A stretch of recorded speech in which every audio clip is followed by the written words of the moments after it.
Assalamualaikum Milanisti, bagaimana kabarnya? Semoga baik-baik aja ya. Kunjungi website kita di maksimalmilan.blogspot.com.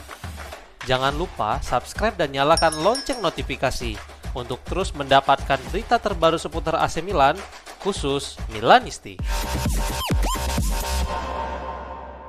Insiden horor Ruben Loftus-Cheek dan gol Parma telah menjadi sorotan dari berbagai pihak menurut sebuah laporan.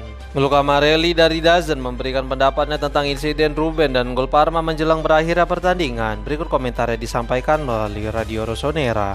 Itu adalah tabrakan di mana kedua pemain bergerak ke arah yang berlawanan dan saling berbenturan. Tidak ada pelanggaran dari kedua pemain dan satu-satunya hal yang bisa saya lakukan adalah berharap Ruben cepat pulih dari cedera serius tersebut. Mengenai insiden kedua, Troilo menekan Bertesaghi. Kami perlu mempertimbangkan dinamikanya. Bertesaghi tidak benar-benar melompat dan membungkuk, jadi itu ilegal. Blok Valenti lebih kompleks, tapi saya pikir itu disengaja. Ungkapnya.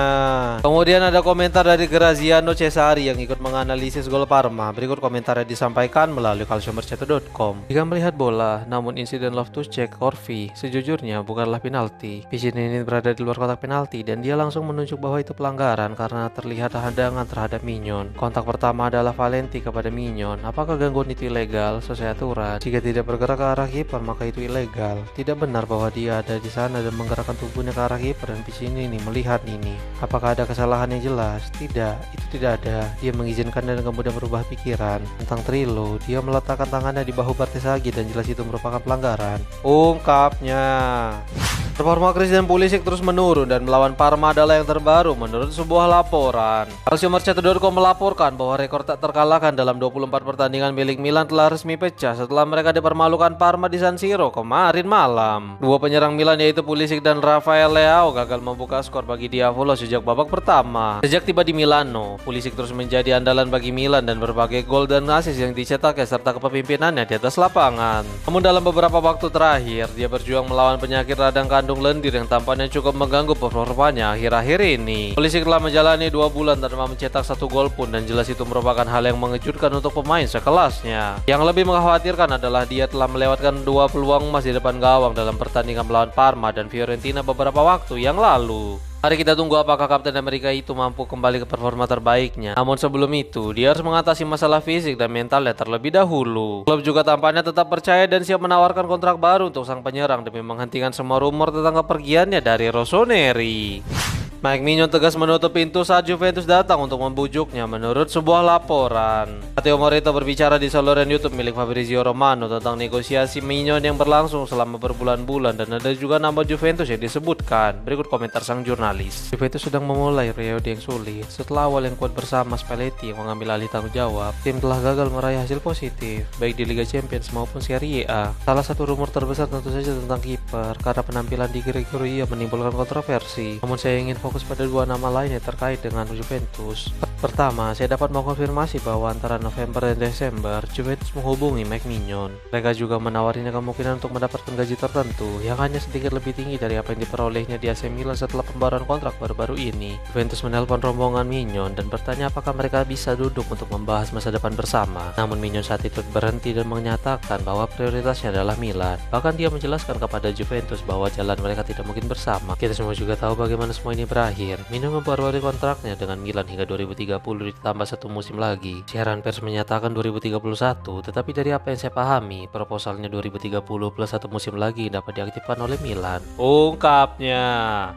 Performa Niklas Füllkrug tampaknya tidak mampu meyakinkan Massimiliano Allegri menurut sebuah laporan. Calciomercato.com melaporkan bahwa Allegri menginginkan seorang striker murni pada musim panas mendatang demi melengkapi lini serangnya. Füllkrug adalah pemain yang dinilai memiliki karakteristik tersebut dan pada Januari lalu, penyerang Jerman itu tiba di San Siro dengan harapan besar di pundaknya. Sejauh ini, Füllkrug memiliki awal yang baik bersama Diavolo dan bahkan dia telah membuat gol pertamanya dengan seragam merah hitam saat menghadapi Lecce. Namun tampaknya itu bukanlah titik awal sesuatu yang besar karena hingga saat ini dia belum mampu benar-benar menjadi andalan bagi Allegri. Setelah performanya sejauh ini dengan kurangnya kontribusi dan dia juga tampaknya bukan pemain starter bagi Allegri, besar kemungkinan Füllkrug akan dikembalikan ke Inggris pada musim panas mendatang. Beberapa striker lainnya telah dikaitkan dengan Milan seperti Moiskin dan Dusan Vlahovic yang bisa menjadi pilihan menarik bagi Allegri.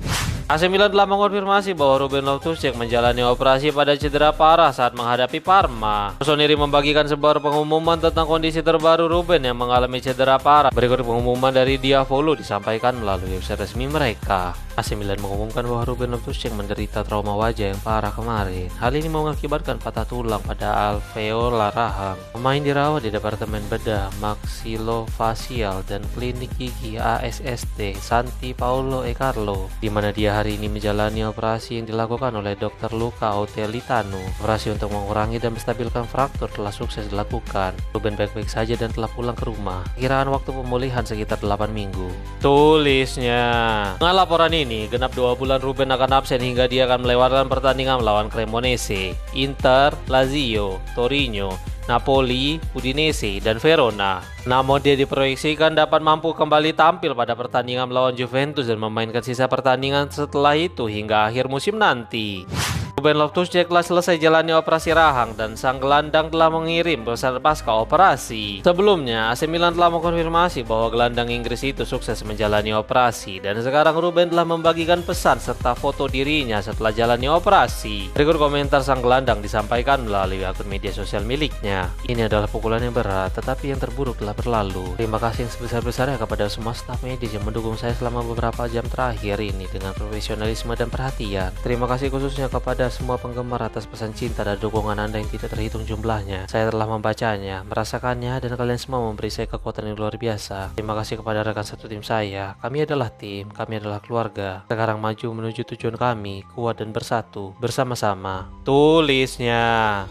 Kondisi Matteo Gabbia sekarang telah menjadi lebih jelas setelah melakukan pemeriksaan lebih lanjut menurut sebuah laporan. Milan News melaporkan bahwa Gabbia menjalani pemeriksaan lebih lanjut terkait cederanya pagi ini dan hasilnya adalah dia tidak mengalami cedera yang serius. Di tengah itu sebelumnya mengalami sakit selama pemanasan pra pertandingan melawan Parma dan staf medis memutuskan untuk menariknya dari skuad. Kondisi Gabbia akan tetap dipantau dengan cermat dalam beberapa hari ke depan dan Massimiliano Allegri tidak ingin mengambil resiko apapun. Diavolo akan menghadapi Cremonese pada pertandingan berikutnya dan masih harus dilihat apakah bek Italia itu akan tersedia atau justru duduk di tribun. Meskipun tidak bermain, Gabbia tetap sempat memberikan pendapatnya tentang kekalahan melawan Parma di San Siro kemarin dengan mengatakan, "Malam ini tidak dimulai dengan baik dan berakhir dengan kekalahan, yang merupakan hal yang paling menyakitkan. Saya sama seperti seluruh tim ingin mengirim pesan kepada Ruben karena dia adalah bagian penting bagi kami. Kami benar-benar sedih, kami memeluknya dengan erat dan kami berharap dapat segera melihatnya lagi," ungkapnya.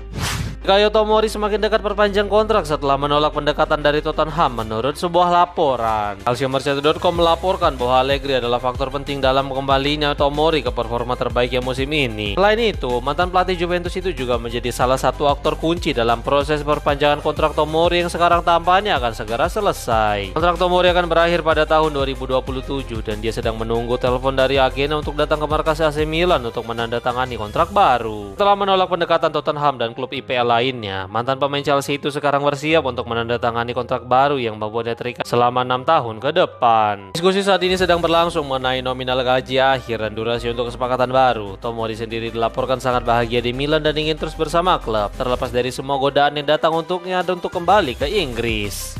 Milan dinilai kehilangan sosok yang berkarisma untuk berhubungan dengan kantor pusat Lega Serie A. Michel Cuomo berbicara tentang kekalahan Milan melawan Parma di San Siro dan dia memberikan pendapat tentang keputusan yang terus terasa merugikan klub. Berikut komentar sang jurnalis disampaikan melalui Milan News. Masalah wasit dan manajemen komunikasinya telah mengungkapkan semua keterbatasan Milan. Allegri telah menjelaskan strategi, tetap diam dan tidak membuang-buang energi untuk kontroversi. Orang lain di klub berpikir ini akan menjadi ide yang baik untuk tetap diam dan berharap ini menjadi masalah besar melalui media. Pada kenyataannya, para petinggi klub lain melakukan hal yang berbeda. Cielini dan Compoli berbicara di TV, Marotta mengadakan konferensi pers di Lega Serie A, dan Mana berteriak di mikrofon, sedangkan Milan tidak jelas. Tentang gol Parma, semua orang melihatnya, tetapi asisten pelatih dan Gabbia hanya menyoroti kesalahan mereka sendiri dan bukan apa yang dilakukan orang lain. Kemudian Anda membuka koran dan membaca tentang kejengkelan klub yang merasa dizolimi. Pertarungan Scudetto juga terjadi di sini, tapi Milan jelas sangat merindukan Adriano Galliani. Jika sebuah klub merasa dizolimi, mereka berbicara bukan dengan menuntutnya diekspos, tetapi dengan mempertaruhkan wajah mereka bersama CEO mereka. Jika tidak, maka tidak ada yang akan mempercayai mereka, ungkapnya.